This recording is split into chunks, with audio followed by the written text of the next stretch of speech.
They're bombing our country, our allies and shit. You really think we're just gonna be chilling in France and shit while that's going on? No, we're gonna be at fucking war. This is the Navy. One of, if not the #1 reason why most people join the Navy is because they want to take advantage of the travel. But what if I told you that I have 9 critical reasons for why joining the Navy for travel is a horrible idea? Starting with #1, the extent of your liberty may be based on your rank and time in service. What, you thought you was about to come into the world's greatest Navy 18 years old and just be given freedom? What? What, you think you're an adult or something? You can't even buy cigarettes. I'm being facetious, but my point is, depending on who is your commanding officer, his way of giving out liberty could be different from the next commanding officer. And what I've seen is that many commanding officers prioritize time in the Navy or rank or both. Most common is that if you're not E5, don't expect optimal liberty or freedom. There are situations where E4 and below can get good liberty, but it's not as commonplace as E5s and above. #2 reason, overnight liberty is not guaranteed in every port. Overnight liberty is basically when you don't have to come back to the ship at the end of the night. Depending on what's going on in the world, depending on the port, depending on your rank, you might have to bring your ass back to the ship. And for those that love the nightlife, that can be a real bummer. And for ports that's very strict, what I've seen is that overnight liberty is typically held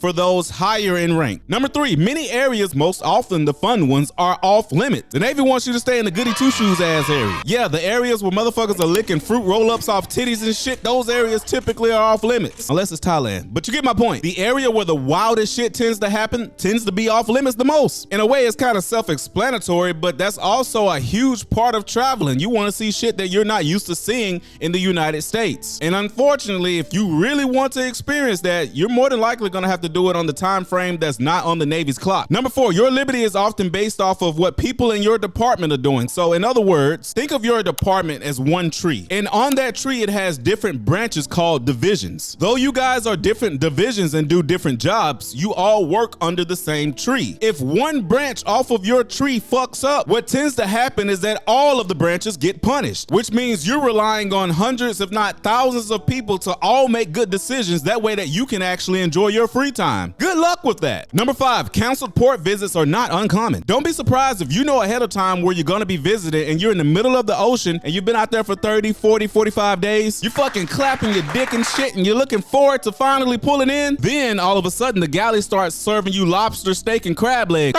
Good morning, shipmates. I just wanted to let you know that the Hong Kong port is canceled, but remember why you joined the military. You are serving your country. And #6, duty days destroys the experience of visiting other countries. When you visit other countries, don't expect there to be for a whole month and shit. Typically, you're only going to be there for about a weekend. And in that weekend, you're likely to have a duty day. And on your duty days, you are not allowed to leave the ship. You're stuck on the ship all day. Let's say, for example, you're only going to be in a port for 3 days. And your duty day is on that second day, which means that you got to come back to the ship early on the first day. You don't get to enjoy none of the second day. And you got to come back to the ship early on the third day because you're more than likely going to be pulling out to sea the next day. And they need to have adequate time to make sure that all of the sailors have returned. That way, if one has not returned, they have enough time to go find his ass. #7, the Liberty Buddy program is a double-edged sword. Most of the time when you're visiting out to sea, you cannot leave the ship unless you have a friend signed on paper saying that they're going to be with you everywhere you go. I don't give a fuck if you're taking a shit. They better know where your ass and your asshole is at. The problem with the Liberty Buddy program, people ain't shit. And it's a horrible experience figuring this out when their actions determines your outcomes. In a perfect Navy, the military would just trust you to be a responsible adult. But in the real Navy, they want 2 people to go down if one person decides to go down. Because if one person do something stupid, they're gonna ask your Liberty Buddy, why didn't you stop this person from doing something stupid? As if though you're omnipotent and you like can control these motherfuckers or something. Man, I got mind control over Debo. He be like, shut the fuck up. I be quiet.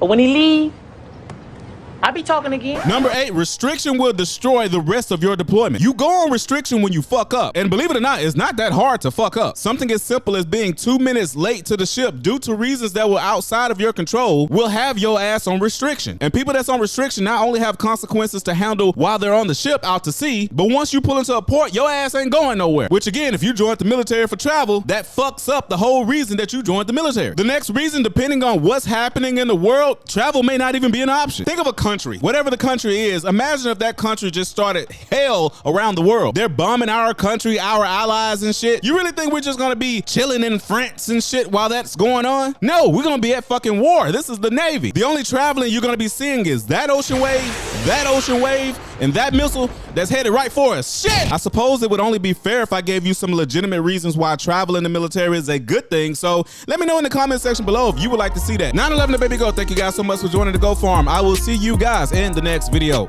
Peace.